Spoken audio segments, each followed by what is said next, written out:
Marvel Studios' Eternals introduces us to some incredible new superpowers, which is why I'm speaking with VFX supervisor Stefan Soretti. Hey, Steph. Hey, Lorraine. The first time we get to see the Eternals' powers in modern day is when they're in London and they take on the Deviant Crow. Could you talk us through that scene?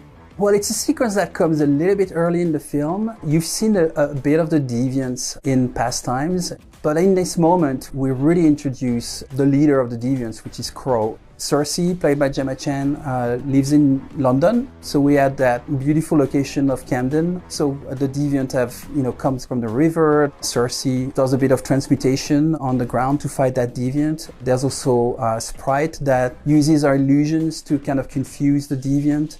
And Icarus shows up and flies. So it was a good way to introduce the characters.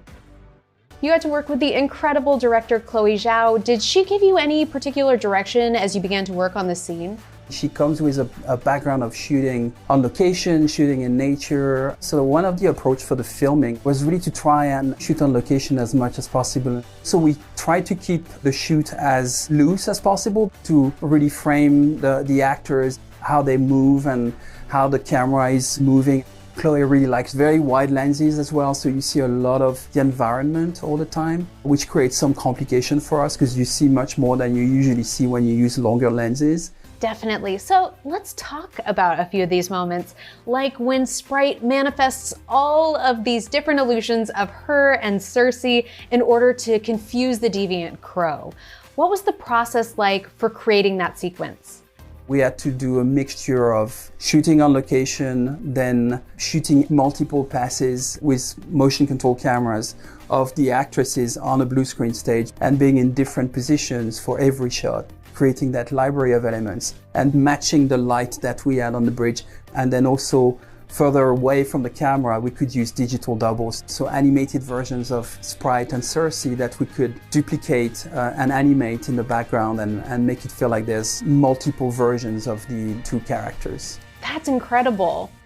All right, let's talk about one of the moments that is so surprising but also so beautiful. That moment when Cersei turns the bus into rose petals. What was the process like for bringing that moment to life?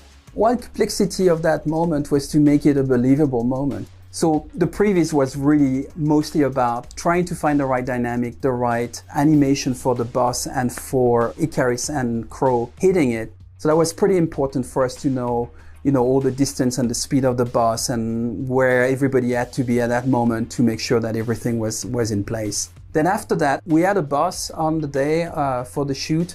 The bus that you actually see coming in the street is a digital bus. We scanned the bus, the London bus, and replicated it in the computer, and it's a digital bus. The only thing that we had left of the bus really at the end was the actual bus driver, who is a real bus driver from London. The idea was that he was buried under these petals. Pretty much all the petals you see in the sequence are digital. We had a few little red petals on the floor, but clearly not enough to do everything we needed to do.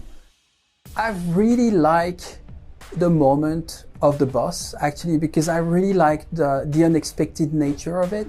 We tend to do a lot of destruction in our films, and this wasn't a moment like that. It was a moment of danger that transforms into a moment of beauty, and it's kind of magical and whimsical. It makes the movie a little bit unique in that sense. The scene is so incredible, but looking back at the entire film, what are you most proud of? There's so many things in this film. We're creating all these old civilizations and we're nowadays, and then there's stuff happening in space. We've really worked really hard to trying to convey the idea that the events that were happening on a planetary level. Conveying that scale in simulation and effects and all that stuff was really complicated. I'm very proud of what the teams at our visual effects studios have done and how much they've put into, their heart into it. Absolutely excellent work, and thank you so much, Steph. You're welcome. Thank you so much. Everyone, go experience Marvel Studios' Eternals only in theaters now.